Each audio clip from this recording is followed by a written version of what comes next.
The Grand Mirabelle Hotel in Torquay had the kind of reputation that required no advertisement. Its name alone carried a fragrance of wealth and discretion. It was a place where politicians exchanged confidences behind drawn curtains, and widows in pearls forgot their loneliness for a season. The corridors smelled faintly of polished oak and sea air. The sound of the waves reached the terrace like a whisper that knew too much. It was there, one late summer evening, that a most extraordinary event occurred. Room 7, one of the hotel's finest suites, was found empty, though its occupant had vanished without a trace. The guest, Mr. Harold Whitcomb, had checked in 2 days prior. A man of middle age, moderately prosperous, and distinguished by a certain air of secrecy, he had arrived alone from London, carrying only a black attaché case and a nervous habit of glancing over his shoulder. The staff said he spoke little, ate his meals in his room, and declined all conversation except to request that the door to room 7 always be kept locked from the inside when he was present. On the evening of August 19th, he was seen taking a solitary stroll along the terrace, smoking a thin cigar. By midnight, he had vanished. The maid, Miss Elsie Broom, found the room unlocked the next morning, something Mr. Whitcomb had expressly forbidden. The bed had been slept in, the window stood half open, and a tray with untouched breakfast tea sat beside a silver cigarette case. His clothes remained neatly folded in the wardrobe, his suitcase under the bed, but of Mr. Whitcomb himself there was no sign. Even more curiously, the door showed no signs of forced entry, and the window's balcony rail was far too high for any unassisted escape or intrusion. The local police were summoned immediately, led by Inspector Fallow, a man whose moustache tried bravely to imitate authority it did not possess. He questioned the staff, examined the room, and declared the matter one of those confounded seaside disappearances. He was inclined to believe the guest had fled the hotel quietly in the night, perhaps debt, perhaps scandal. But when the hotel manager pointed out that Whitcomb's attaché case and money were still in the room, and that his shoes had not been worn since the night before, the inspector's confidence began to wilt. By noon, whispers rippled through the lounges and verandas of the Mirabelle. Guests avoided the west corridor. A missing man was one thing. A vanished man was quite another. The hotel's owner, Mrs. Constance Atherley, wrote a discreet but desperate telegram to a name she had once encountered in a London soirée. A Belgian gentleman with an impeccable reputation for solving the impossible. That evening, as a drizzle misted the bay and lamps were lit along the promenade, a small figure descended from the train at Torquay Station. His patent leather shoes gleamed despite the rain. His umbrella was folded with geometric precision, and his grey moustache sat upon his lip like a mark of quiet authority. Hercule Poirot had arrived. Mon Dieu, he murmured as he regarded the waiting motor car. A man disappears from a locked room, and they think it is the sea that has swallowed him. Always, it is the sea, the river, the fog, yet never the truth that is in front of the eyes. The driver, a young bellboy sent from the Mirabelle, watched as Poirot seated himself with fastidious care. "Begging your pardon, sir," he said, "but they do say the gentleman in room 7 was a nervous sort." "Always locking doors, sir. Some say he was hiding from someone." Poirot smiled faintly. "Ah, but from whom, mon ami? Or perhaps from what?" As the car curved along the coastal road, the lights of the Grand Mirabelle appeared through the mist like distant candles in a chapel. Inside, Mrs. Atherley waited anxiously by the reception desk, clutching her pearls as if they might explain everything. The moment Poirot entered, conversation fell silent across the marble lobby. He bowed politely. "Madame Atherley, it is I, Hercule Poirot. You have, I think, a mystery most delicate." "Indeed, Monsieur Poirot," she replied. "A guest who has, quite literally, vanished." "Vanished?" Poirot repeated softly, raising an eyebrow. "In this hotel, where the rooms are locked, the servants are loyal. And the sea, how you say, stays where it is."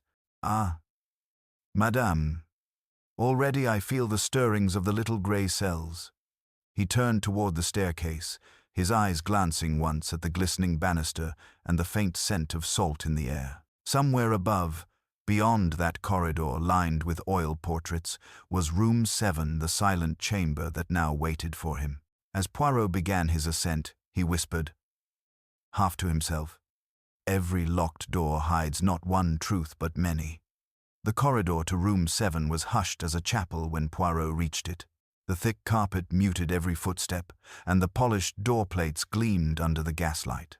Inspector Fallow stood waiting beside the room, hat in hand, looking faintly flustered at the sight of the famous detective.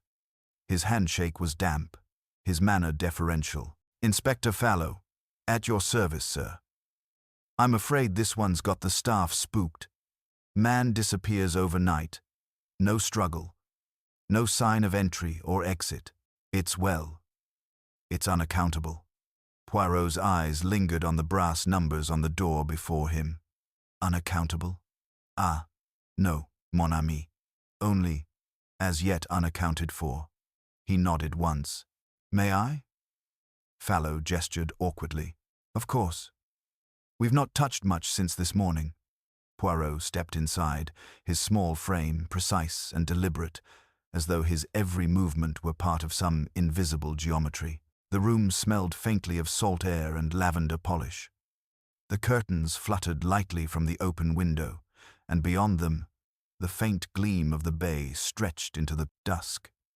He stood for a long while without speaking.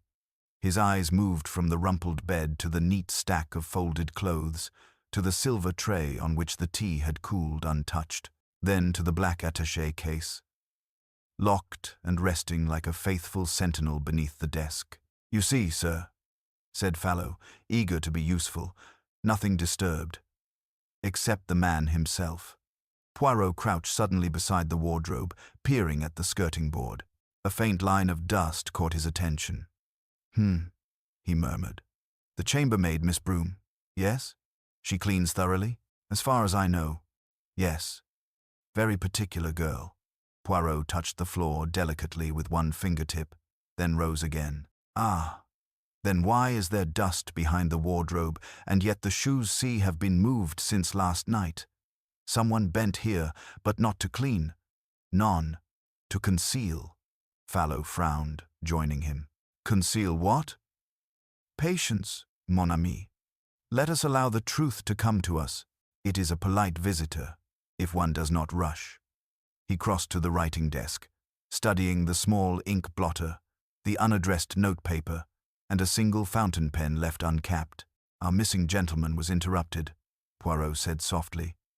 "He was writing or preparing to write, and something occurred which drew him away. Yet no letter remains." Fallow nodded slowly. "And the balcony?" "We thought he might have fallen." Poirot's mustache twitched in faint amusement. "You are an optimist, Inspector. A man who fears the world locks his door. Does he then go walking upon railings 3 stories above the ground?" "None." He moved toward the balcony door, careful not to disturb a single curtain fold. Outside, the sea sighed against the cliffs. He bent low to the threshold, then straightened, turning sharply toward the inspector.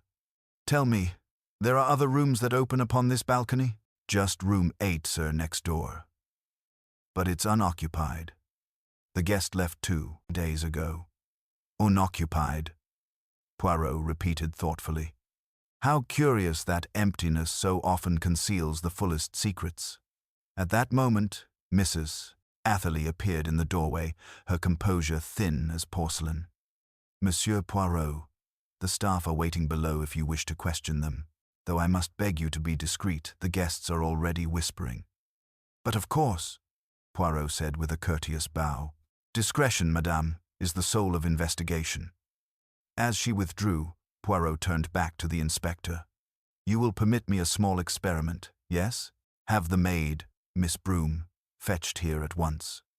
Moments later, a timid young woman entered, clutching her apron. "I didn't mean any harm, sir," she began nervously. "I only opened the door because it was morning, and Mr. Whitcomb always rang for his breakfast by 8. When there was no sound, I thought he might be ill." Poirot's gaze softened. You are conscientious, mademoiselle. Tell me, when you entered, the key, was it in the lock? She blinked, trying to recall. No, sir, it wasn't. I remember because I looked for it. Thought he might have locked himself in, but it wasn't there at all. Poirot's eyes narrowed. Ah, so the door was unlocked, yet the key vanished. Très intéressant. Fallow frowned. He must have taken it with him then. Perhaps, said Poirot quietly, or perhaps someone wished us to believe so. He turned once more to the room, his gaze sweeping slowly over every detail as if memorizing a pattern invisible to others. Finally, he crossed to the writing desk again and lifted the blotter. Beneath it, faint but legible, an impression of writing pressed into the paper below. Poirot smiled faintly. You see, Inspector, even paper remembers. Fallow leaned over his shoulder. Can you make it out? Poirot tilted the page toward the lamplight. Only part of it. The words, Room 8, and Midnight. The rest is too faint. But it tells us one thing, that our missing guest had an appointment, and not with the sea. He laid the paper gently back in place and straightened his tie. Come, Inspector. We must look next at this Room 8, an empty chamber. Yes, but perhaps not as empty as we suppose. As they stepped into the corridor, the sea wind rustled faintly through the open window behind them, stirring the curtains of Room 7, as though something unseen had just slipped silently away. The key to Room 8 turned stiffly in the lock, as though the door had not been opened in many days. The hinges gave a faint sigh as Inspector Fallow pushed it inward, and the stale scent of disuse greeted them, a mixture of dust and salt and something faintly metallic beneath. Poirot stepped inside first, his small frame moving with the careful grace of a man entering sacred ground. He did not switch on the light at once. Instead, he stood in the half-darkness, allowing his eyes to adjust. When a room is empty, he murmured, one must listen to what it says, not to what it shows. Fallow followed, looking uneasy. No one's been in here since Wednesday, sir. We checked the register, Mr. and Mrs. Latham. Left for London early that morning. Poirot inclined his head. And they did not return? No, sir. Left no message either. Poirot moved toward the window, pulling aside the heavy curtains. The balcony of Room 8 ran flush with that of Room 7, separated only by an iron railing waist-high and ornate with sea-worn rust. He examined it closely, fingers tracing the cold metal. There were faint scratches near the base, tiny marks, half hidden by the ocean mist. You see, Inspector, someone has crossed here, though not clumsily. It was done with care, perhaps with assistance, a plank, or even a narrow board. But such a method is not spontaneous. It is prepared. Fallow frowned. You think Whitcomb crossed over, here? Or someone crossed to him? Poirot turned back toward the room, now illuminated by the inspector's lamp. The chamber was elegant but impersonal. A wide bed, an armoire, a small escritoire by the window. But Poirot's gaze halted on the carpet near the writing table. Ah, he said softly, kneeling, a cigarette stub. Yet our absent guests, the Lathams, did they smoke? The inspector consulted his notes. Mrs. Latham, no. The husband, occasionally, but the maid swears she emptied every ashtray before they left. Poirot picked up the stub delicately with his handkerchief. It was thin, foreign, and rolled with the faint scent of Turkish tobacco. Our Mr. Whitcomb smoked cigars, Inspector. These two scents are very different.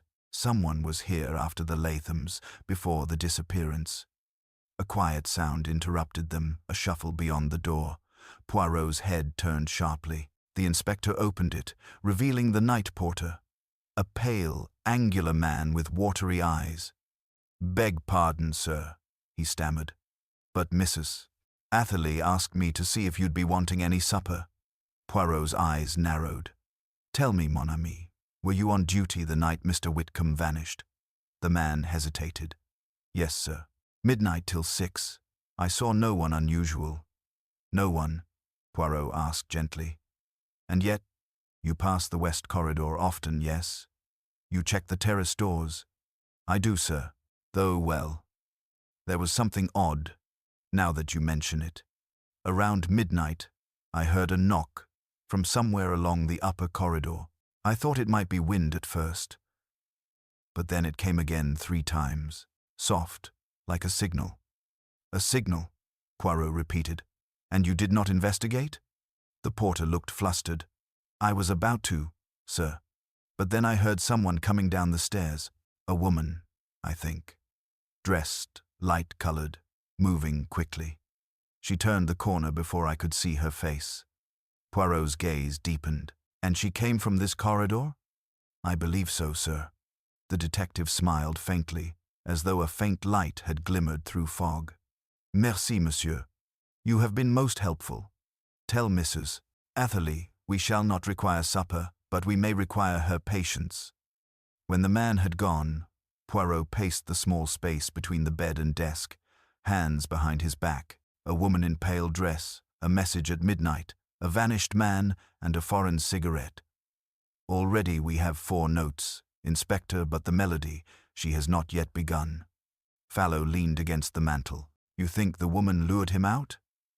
Poirot shrugged delicately. Perhaps. Or perhaps he was the bait, and she the frightened accomplice. There are many possibilities. What interests me, however, is the psychology. He tapped the cigarette on the desk. A man who locks his door, who checks behind him at every step, who eats alone, such a man does not open his window to the night unless he trusts the visitor implicitly. Therefore, whoever came was known to him. The inspector nodded slowly. Then we'll have to find out who else knew him. Poirot's mustache twitched approvingly. Ah, Enfin, you grow perceptive, my friend. We shall begin below among the guests. Human nature. It leaves traces where dust does not. They descended to the lounge, where the lamps glowed amber, and the low hum of conversation had resumed. Poirot's presence caused a discreet ripple curiosity cloaked in decorum. Mrs. Atherley approached them once more, pale but composed. Monsieur Poirot, she said, if it helps your investigation, the guest list from that night is at your disposal. I have also asked that no one depart until you give consent. You are a woman of intelligence, madame. And now, one small request. Who was the lady in white who dined alone on the night of August 19th? Her hand trembled slightly. You must mean Miss van der Phelps, a widow.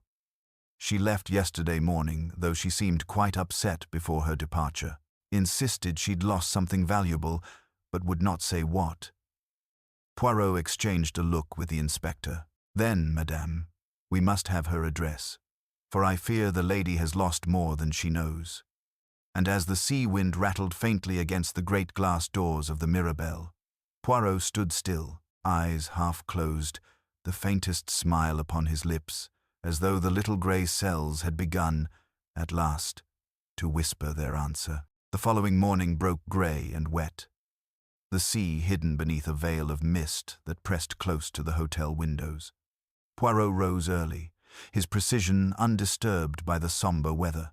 In the breakfast room, Inspector Fallow awaited him, staring dismally at an untouched plate of eggs.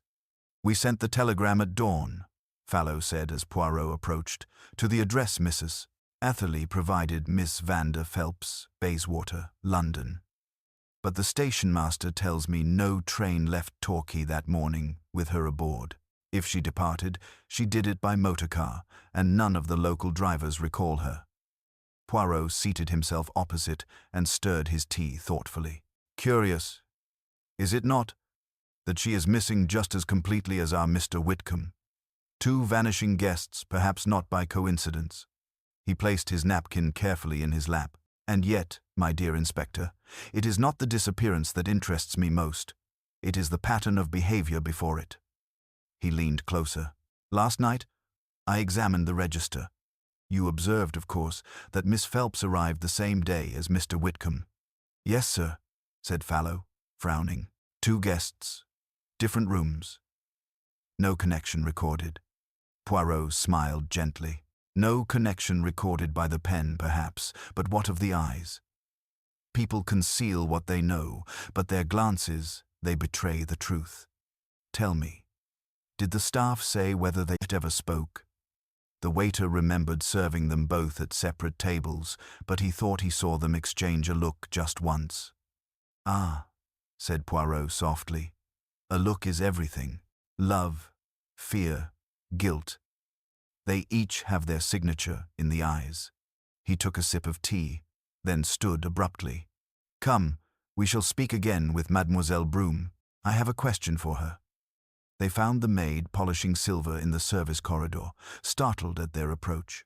You have been most helpful already, mademoiselle, Poirot said kindly, but one must always polish the memory, just as you polish the metal. Tell me, did Miss Phelps ever visit the corridor of room 7? Why, yes, she said after a pause. One afternoon, sir.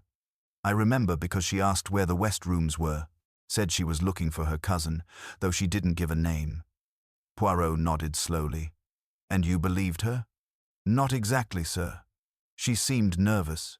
I told her room 7 was occupied, and she thanked me, but she was trembling as she walked away. When she had gone, Fallow exhaled sharply. So they knew each other. She was his cousin. Or said so. Perhaps. But the lie, my friend, is in the tremble, not in the tongue. Fear drove that woman, not kinship. Poirot turned toward the staircase, his gaze thoughtful. We must learn who Harold Whitcomb truly was. By midday, a letter arrived by special messenger forwarded from London in response to a telegram Poirot had sent that morning to one of his acquaintances in the Metropolitan Police. He opened it delicately, scanning its contents with a low hum of satisfaction. Voila! Mr. Harold Whitcomb is no ordinary gentleman. 2 years ago, he was an accountant for the firm of Latham and Rowe, our same Latham who lodged in room 8. There were irregularities, sums unaccounted for, but before charges could be brought, Whitcomb resigned and vanished abroad. Fallow whistled. Then Latham had reason to hate him, or to fear him, Poirot murmured. Imagine Whitcomb returns, perhaps with proof of another's guilt. And who should be staying next door but his former associate? But there is a third element. Mon amie, the lady in white. She is no coincidence. If Latham was the accuser, she may have been the messenger. And Whitcomb ends up gone again, Fallow said grimly. Poirot smiled faintly. You leap ahead, my friend. It is the English way to run before thinking. But I prefer to walk, with symmetry. Observe.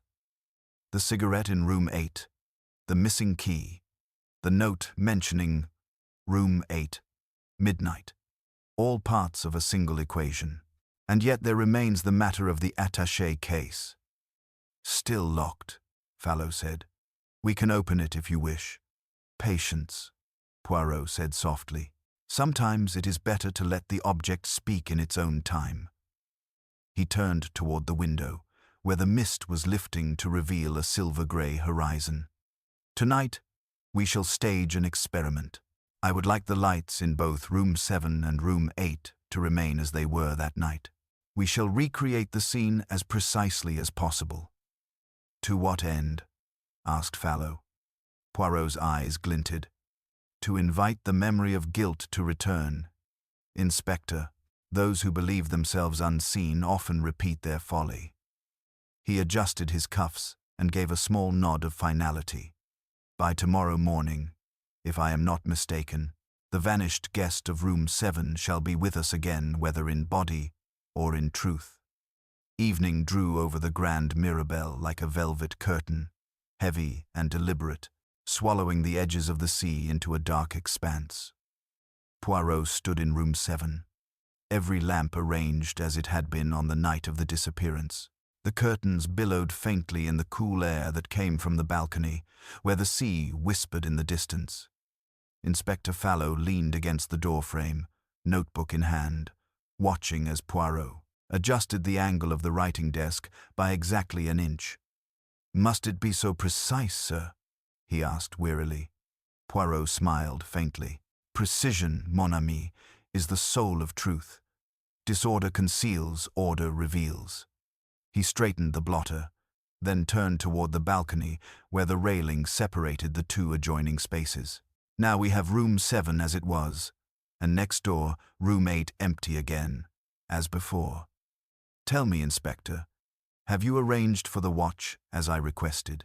2 constables below the terrace, another by the service entrance. And I've locked the west stairway. Très bien. And the lights? Left exactly as they were. Poirot's gaze swept across the dimly glowing lamps, their reflections dancing faintly on the glass. Good. Then we wait. The hotel had grown quiet. Guests, urged indoors by the rain, lingered in the drawing room or retired early. The corridors were still as a crypt. Poirot seated himself in the armchair, hands folded neatly, eyes never leaving the balcony door. Fallow paced behind him. You expect someone to return here? Perhaps, said Poirot softly. The guilty mind. It has habits. Like the tide, it comes back to the place of its mistake. The minutes passed. From the hall came the faint ticking of a grandfather clock. Poirot's eyes flicked toward the writing desk. The blotter, the pen, the faint imprint of room 8 midnight. He spoke as though to himself. A man writes a note, but it is unfinished. He leaves his key behind, yet his door is found unlocked. He disappears, and another guest vanishes soon after. It is like a waltz. N'est-ce pas? 2 partners who move to the same rhythm. Fallow opened his mouth to reply, but stopped, as a faint sound broke the silence, a creak, distant yet distinct, from the balcony outside. Poirot's head turned sharply. Do not move, mon ami. The curtains swayed again, this time more sharply. And through the dim reflection in the glass, Poirot saw a shadow pass across the railing between the 2 rooms. Someone was crossing from room 8. The figure moved with care, crouched low, a dark outline against the faint gleam of the sea. Poirot's voice was no louder than a breath. Ah, so the tide returns. He stepped forward, drawing the curtains aside in a swift motion, and the lamplight flooded the balcony. A startled gasp broke from the figure, a woman's voice. Poirot raised a hand calmly. Mademoiselle Phelps, I presume. She froze, her pale face half lit by the golden glow from the room, rain glistening in her hair. For a moment, she seemed ready to flee, but Poirot's tone was quiet, almost gentle. You need not fear me. You have been afraid long enough, have you not? Fallow moved quickly to block her retreat as she faltered and stepped into the room. Her eyes darted toward the writing desk, the bed, the attaché case under the table. I shouldn't have come back, she whispered. But I had to be sure it was gone. Poirot inclined his head. It or he? She sank into the nearest chair, trembling. Mr. Whitcomb. Harold. He said he'd found proof. He wanted to meet me here, at midnight, to show me something. Something that would ruin them. But when I came, the door was locked. I heard voices in the next room. Then, her voice faltered. Then, there was a fall. I ran. I was terrified. Poirot studied her face closely. And you did not go to the police because they would not believe me. I knew what people would think, a woman meeting a man in secret. Fallow stepped forward. You think someone killed him? She shook her head. I don't know, but he said if anything happened to him, I must take the papers. I couldn't find them. I searched both rooms after dawn, but they were gone. Poirot's gaze fell to the attaché case beneath the desk. He reached for it, unlocked it with the master key Mrs. Atherley had provided, and opened it carefully. Inside lay a sheaf of documents, neatly folded, bound with a ribbon. Across the top, in bold ink, were the words, Confession of Edward Latham. So, he murmured, we come at last to the truth, a confession that never reached the light, and a man who vanished so it could not. He closed the case gently and turned toward the trembling woman. Mademoiselle, you shall tell us everything. For before the night ends, we will see which of your partners in this waltz has truly led the dance." For a long moment, silence held the room, broken only by the faint drip of rain from the balcony rail. Poirot's gaze rested steadily on Miss Phelps as she sat with her hands clenched, eyes fixed on the attaché case.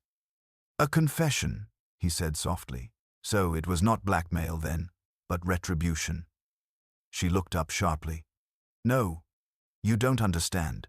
Harold wasn't trying to expose anyone for gain. He wanted to make it right. He'd been part of the deception at first. But when he discovered what Latham had done, he couldn't bear it.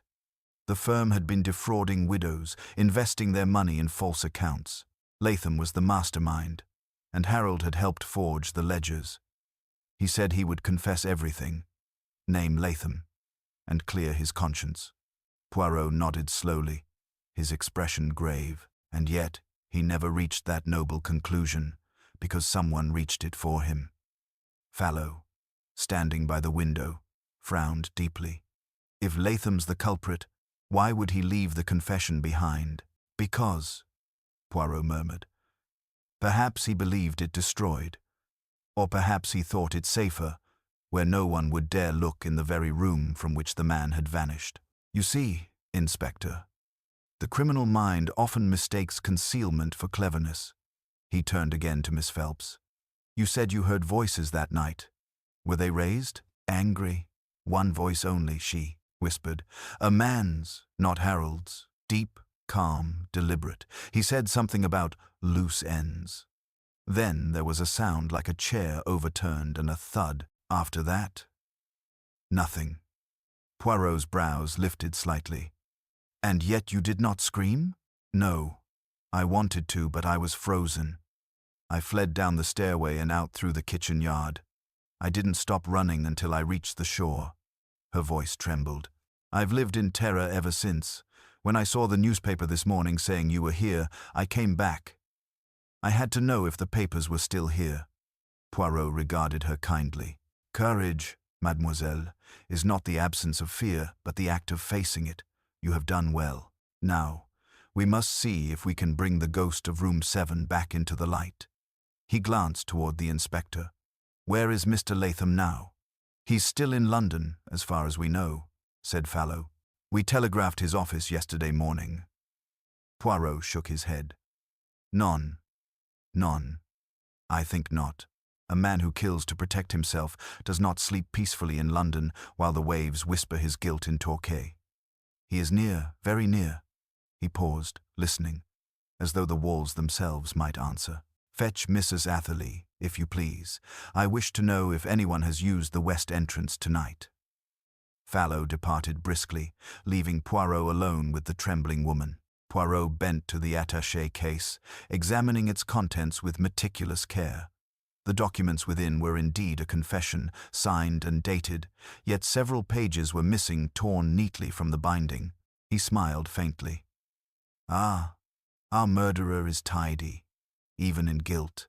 He removes only what incriminates him directly." When Fallow returned moments later with Mrs. Atherley, she appeared pale and agitated.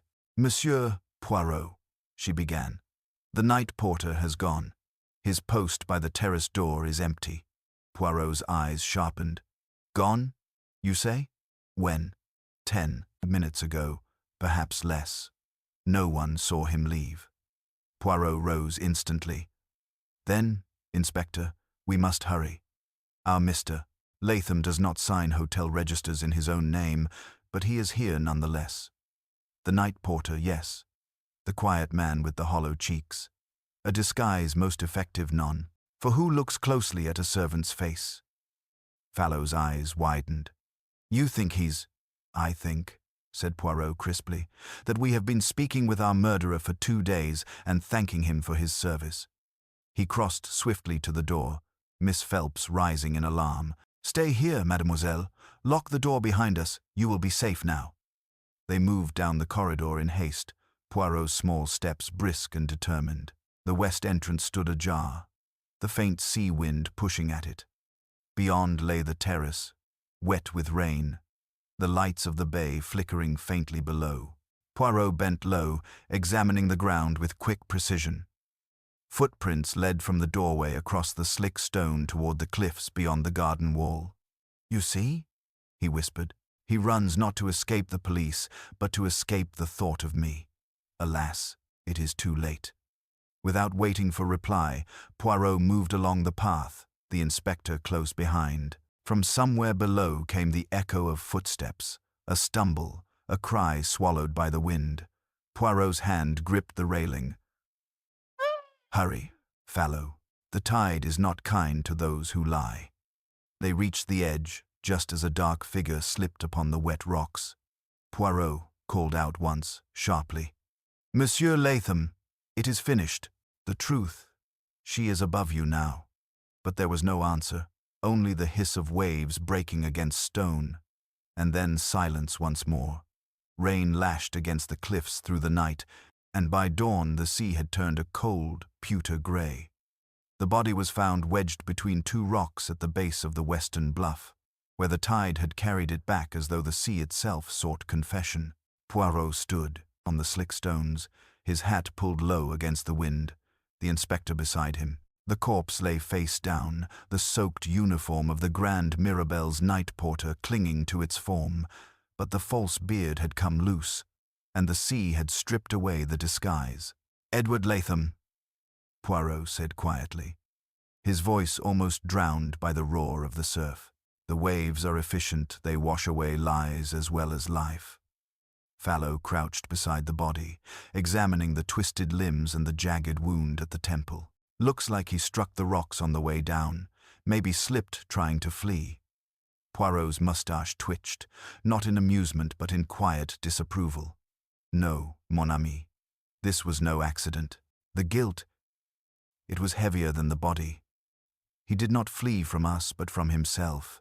When the conscience finds no mercy, the cliffs become the judge." He stepped closer, eyes narrowing at the fingers, curled tight around a small object. "Ah, what is this?" Carefully, Poirot pried open the dead man's hand. Within the palm was a torn scrap of paper, wet, but legible enough to read the ink that had not yet faded. It bore only 3 words. "Room 8, tonight." Poirot looked up sharply. So it returns, the echo of his own deceit. Even as he died, he thought of concealment. They returned to the hotel as the storm began to ease, bringing with them the confirmation of what Poirot already knew. Miss Phelps waited in the lounge, pale but composed, a shawl drawn tightly around her shoulders. When Poirot entered, she rose immediately. "It's true, then?" she asked softly. "He's dead?" "Oui, mademoiselle," said Poirot, "but not without leaving us his final message. You have no more to fear now. His silence is complete." She pressed a hand to her lips. "He was brilliant once, you know, Mr. Latham. Everyone admired him. I thought if I helped Harold reveal the truth, Latham would surrender quietly. I never dreamed he would." Her voice faltered. Poirot's tone was gentle but probing. "You said you searched the rooms that morning. Did you remove anything else besides the papers you could not find?" "No," she whispered. "Only, I took the small notebook from the bedside table. It had Harold's handwriting in it. I didn't want the police to think he was mad." Poirot extended a hand. "You have it still?" Reluctantly, she drew a damp, folded notebook from her handbag. Poirot opened it, scanning the pages filled with quick, anxious scrawl. Amid notes of financial figures and addresses, one line had been underlined twice. "The man who watches the sea knows the sea watches him." Poirot smiled faintly. Our Monsieur Whitcomb. He was a poet in his fear. This line, "It is not metaphor, it is memory." He knew Latham was close. He wrote it to warn himself. Fallow leaned over his shoulder. "But where's the rest of the confession? Those missing pages, do you think he destroyed them?" Poirot shook his head. "None. A man who writes a confession does so to be found, not to vanish. The missing pages, they are somewhere within this hotel, waiting like ghosts behind the wallpaper. And now, Inspector, I shall tell you what truly occurred." He closed the notebook and began pacing before the fire, the flickering light glinting on his polished shoes. Whitcomb came here not to hide, but to meet Miss Phelps. He carried Latham's confession in the case, intending to deliver it at midnight. Latham followed, disguised as the porter. He waited in room 8, where he lured Whitcomb by note. There, under pretense of reconciliation, he struck him. The body he removed through the balcony, perhaps lowering it to the terrace below and later disposing of it in the sea. But he forgot one thing, his own nature. He could not resist tidying the scene. He took the key, rearranged the room, wiped the handle, and in doing so left the faintest traces of his orderliness. Even in crime, the habits of character betray the man. Poirot stopped, his gaze resting on the attaché case that still lay upon the table. And now, I believe we shall discover where Monsieur Whitcomb's body rested before the tide claimed him. He turned to Fallow. Send for the gardener. Have him open the old boathouse at the foot of the cliffs. There is a hollow beneath the floorboards. It will be damp, but not deep. Our victim will be there. Fallow stared in disbelief. How can you know that? Poirot smiled faintly. Because, mon ami, Edward Latham was above all a man of routine. He disposed of accounts, not corpses. When faced with disorder, he chose concealment close to home. It is always so. Murderers hide not where no one will look, but where they believe they have perfect control. He adjusted his cuffs, the faintest sigh escaping him. It is the tragedy of the tidy mind. The boathouse stood hunched at the foot of the cliffs, its timbers warped with salt and time, the air thick with the brine of decay. Poirot and Inspector Fallow arrived just as dawn thinned the mist, their boots sinking into the wet sand. The gardener, a stooped man with trembling hands, fumbled with the rusted lock until it gave with a shriek that echoed across the shore. Inside, the smell of rot and stagnant water pressed like a hand against the lungs. The floorboards were warped, the corners dark with damp, and the faint glimmer of something pale beneath the slats caught Poirot's eye at once. Gently, he murmured. The boards creaked underfoot as the inspector pried them up one by one until the hollow revealed its secret, a shape swathed in coarse canvas, the edges tied with rope, water seeping slowly from its folds. When they lifted it, the unmistakable weight of death confirmed what Poirot had foretold. The canvas fell away, revealing Harold Whitcomb's face, grey and still, the skin tight across the cheekbones, the eyes mercifully closed. Mon pauvre homme, Poirot whispered, bowing his head briefly. He died seeking redemption, and for that he has paid twice over. Fallow swallowed hard, then crouched to examine the wound at the base of the skull. Single blow. Heavy instrument. Same as Latham's mark. You were right again, sir. Poirot's voice was quiet.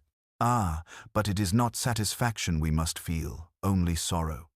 When the murderer dies, justice is served only in form, not in spirit. He turned from the body, his gaze sweeping the boathouse walls. You see, Inspector, even the place reveals the mind of its master, tidy, controlled, but incapable of purity. He buried his sin neatly, but he could not resist returning to ensure it remained hidden. That was his undoing. Outside, the waves whispered against the pilings as they carried the body up to the waiting cart. Poirot lingered a moment longer, studying the sand. The tide had begun to creep forward again, tracing patterns like delicate handwriting upon the shore. The sea, he said softly. It forgives nothing, but it forgets slowly. They returned to the hotel by midday. The rain had ceased, and the corridors were hushed, as though the building itself exhaled in relief. Miss Phelps awaited them in the sitting room, her eyes red-rimmed but calm. She rose as Poirot entered. You found him, she said quietly. You've brought him home. Poirot inclined his head. Yes, mademoiselle. He rests now where deceit cannot follow. She clasped her hands tightly. And Mr. Latham? He too has met his end, Poirot replied gravely. It is not for us to rejoice in it. The law will close its files, but your conscience, perhaps, may yet find peace. She looked at him uncertainly. Peace? I hardly think I deserve it. I could have stopped it. I might have gone to the police that night. And Harold— Non, Poirot interrupted gently. You would not have saved him, only joined him in peril. Latham's nature was already determined. His fear had grown greater than his reason. Do not let guilt do what he allowed it to consume you. She nodded faintly, and for a moment tears welled, but she blinked them away. Poirot turned to Fallow. There remains the matter of the missing pages. I have an idea where they may lie. They ascended once more to room 8, now sealed but still heavy with memory. Poirot walked to the writing desk, where the surface bore faint scratches. With a small blade, he pried at the underside of the drawer and removed a thin strip of paper wedged between its joints. Voilà, he said softly, unfolding the damp sheets. The missing confession. Fallow exhaled in disbelief. Hidden right here the whole time. Poirot smiled faintly. Always, the criminal hides in symmetry. He destroyed what was dangerous and concealed what flattered him, the portion of the confession that painted him as victim rather than villain. In that, you see, lies the vanity of all deceit. He replaced the pages neatly in the case and locked it. You will deliver this to the authorities, Inspector. Let them see that Monsieur Whitcomb's repentance was not in vain. Fallow nodded solemnly. And you, sir? Poirot glanced toward the window, where the horizon shimmered with pale light.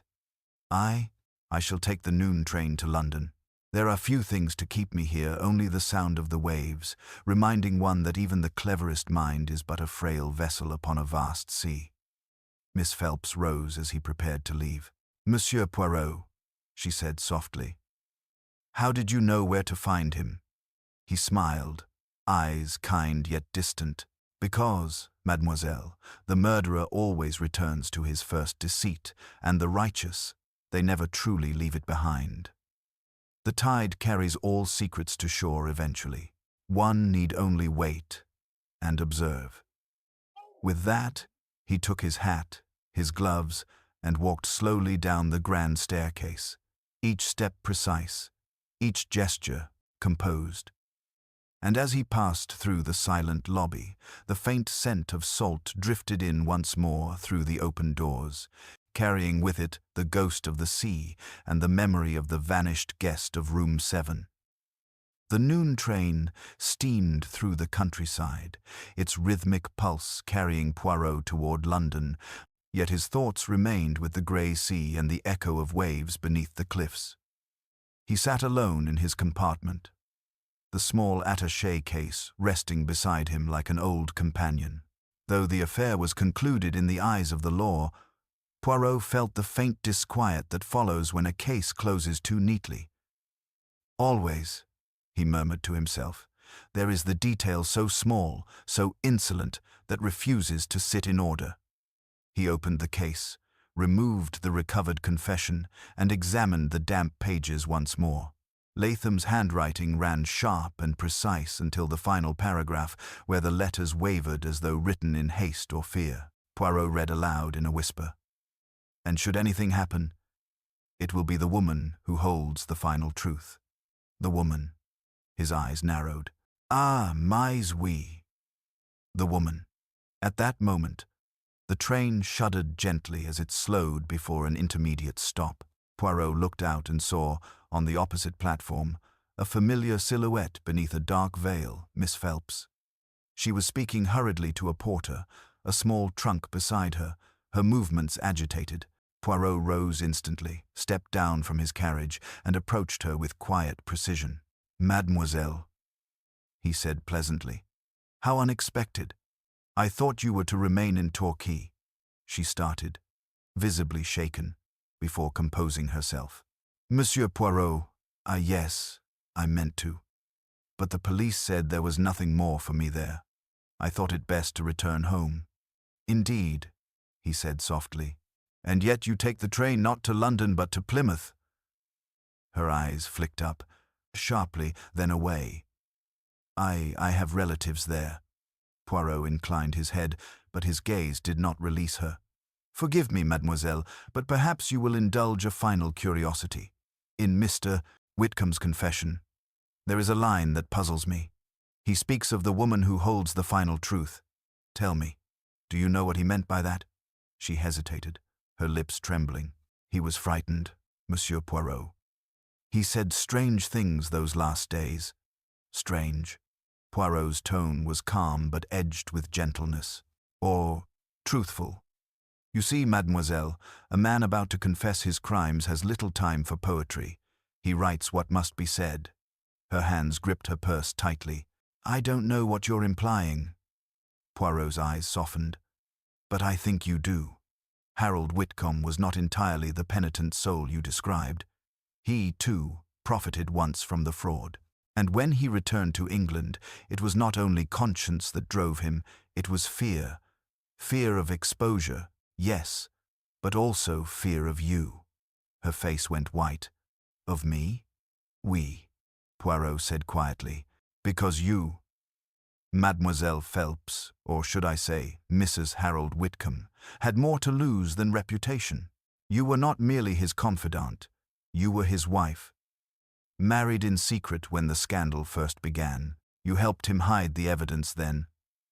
And when he sought to reveal it now, it was you who begged him to stop. You met him that night, not to receive a confession, but to destroy it." She stared at him, speechless, the blood draining from her cheeks. "No," she whispered. "You're wrong. I loved him, perhaps," said Poirot gently. "But love, when mixed with fear, becomes something else entirely. You thought you could persuade him to flee, to begin anew. Yet when he refused, you struck him not in hatred, but in despair. Then you went to Latham, pleading for help, and he, ever the opportunist, used your panic to his advantage. He took the body, disposed of it, and bound you to silence with your own secret." Her hands trembled violently now, and the small purse fell from her grasp. The clasp burst open, scattering papers across the platform. Among them, a torn page, its ink blurred but legible. Poirot bent, lifted it delicately, and read the final line. "She will keep my secret until the tide comes." He straightened slowly. "Ah, voilà!" The missing page. Miss Phelps stared at him in horror. "He knew," she whispered. "He knew I would betray him." Poirot's expression was grave. "Non, mademoiselle. He knew only that you could not bear the burden of his guilt and your own. It is a cruelty he did not intend, but it is his last victory." The whistle blew, and the train lurched forward. Poirot handed the paper to the constable who had followed him from the previous carriage. "You will accompany the lady to Scotland Yard," he said softly. Then, turning to Miss Phelps, he added with quiet sorrow, "The sea has given back its dead, but truth, it seems, returns by rail." As the train carried them onward, Poirot returned to his seat, folding his hands upon the case once more. The waves might forget, he thought, but the human heart never. The remainder of the journey to London passed in heavy silence. Miss Phelps sat opposite Poirot in the compartment now reserved for the police, her gloved hands resting motionless in her lap. The constable beside her watched with professional detachment, though the weight of her composure unsettled even him. Poirot, seated across, regarded her not as an adversary but as a puzzle now complete, though one piece, small and cold, refused to fit perfectly. The rhythmic clatter of the train filled the spaces where words could not. When at last the London skyline appeared through the grey drizzle, Poirot rose, adjusting his cuffs. "Mademoiselle," he said softly, "before we arrive, there is something you should understand. The law will measure your crime by the act, but I perhaps foolishly measure it by the heart. You wished to stop a confession, yes, but you did not wish for death. It was the panic of a single moment, not the design of malice." Her voice was low and brittle. "Do you think that makes it easier to bear?" "No," said Poirot quietly. "It only makes it more human." Scotland Yard awaited them on arrival, a dreary procession of stone and formality. Miss Phelps was taken into custody without resistance, though when she turned to Poirot once more at the door, her expression was not of hatred but relief. "He would have forgiven me," she murmured. "I think he already has," Poirot replied, and bowed his head as the officers led her away. Later that afternoon, Poirot found himself in Chief Inspector Japp's office, where the familiar smell of pipe smoke mingled with the dust of long cases solved and forgotten. Japp leaned back, shaking his head. "You've done it again, Poirot. They'll be talking about this one for weeks, the vanishing guest, the false porter, the widow with the trembling hands. You've wrapped it up neatly." Poirot smiled faintly. "Ah, mon cher Japp, you mistake symmetry for closure. It is not so neat as all that. 2 souls are lost, one to guilt, one to despair, and the sea, she holds them both accountable. What remains is not victory, but balance." "Balance?" Japp chuckled. "You and your philosophy. Still, the Yard's grateful." Fallow wired his report praise all around. "They'll be wanting to decorate you again." Poirot waved a dismissive hand. "The medals, they gather dust. I prefer my peace of mind. Though even that is a fragile thing." He rose, glancing out the window at the rain-slick street below. "There is one matter that lingers. Mon ami, the missing notebook. The constable tells me it was never logged with the evidence." Japp frowned. "Lost in the handover, perhaps. I'll have someone look into it. Do," said Poirot gently. "For though the truth is known, I dislike untidiness." He left soon after, umbrella raised against the London drizzle, the city's hum swallowing him in its rhythm. But that night, in the quiet of his flat in Whitehaven Mansions, Poirot sat by the fire with a glass of tisane, the newspaper spread before him. The headline read, "Confession confirms double tragedy at Seaside Hotel." Beneath it, the final line caught his attention.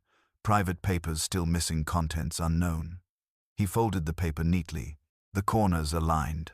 "So," he murmured, "even the truth misplaces its pages." He leaned back, eyes half closed, and for a moment the sound of the sea seemed to echo faintly in his memory, the waves against the cliffs, the whisper of a door closing softly in room 7. His mind drifted briefly to Miss Phelps in her cell, the pale figure staring into the dark. He wondered if she too could still hear the tide, if the rhythm of the sea had become her penance. Outside, the rain eased into mist, and the city lights blurred like lanterns upon water. Poirot's thoughts returned to order, to symmetry, to the precise comfort of logic restored. Yet, somewhere deep beneath that calm, a faint sorrow stirred. The little grey cells might celebrate their triumph, but the heart, alas, was never so tidy. He set his glass aside, extinguished the lamp, and allowed the quiet to settle once more around him. The case of the vanishing guest.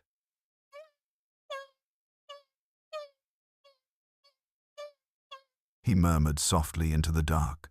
Not vanished, no, merely misplaced by love and by fear. Such are the tragedies most difficult to detect.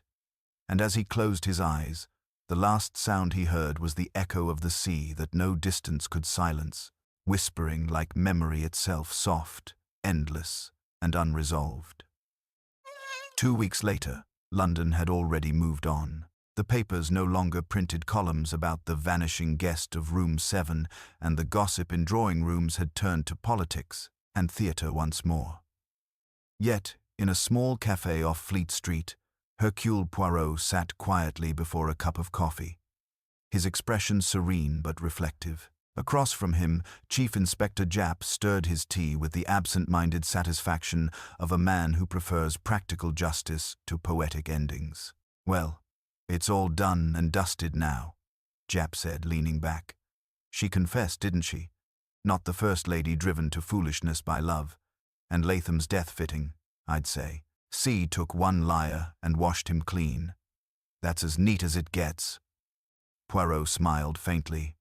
"Ah, Japp, always you look for neatness in the affairs of the human heart." But life, it is not so symmetrical. Miss Phelps she did not confess for her own relief, but for his. Even in guilt, she sought to protect him. That, mon ami, is tragedy with lace upon it. You and your poetry. Still, you were right about the boathouse, about the disguise, about all of it. I don't know how you do it. What was it that gave Latham away in the end? Poirot folded his napkin carefully before answering. It was very simple. In room 7, the wardrobe dust was undisturbed except behind the shoes, showing someone had moved them, perhaps to hide the torn cufflink I later found beneath. But the cufflink was polished. A man who kills in haste does not polish what he drops. Only a man of compulsive order would do that, our Edward Latham. He could not leave chaos, even in crime. He sipped his coffee, eyes softening with a hint of weariness. And then, of course, the matter of the handwriting. The note that lured poor Whitcomb to room 8 was written in imitation of his own hand, but the pressure of the pen was too firm, the strokes too angular. It was written by someone who mimicked accounts daily. A bookkeeper's precision betrays itself, even in forgery. Japp whistled. So it was the details again. Always mon ami, Poirot said. The smallest thing speaks the loudest when no one listens.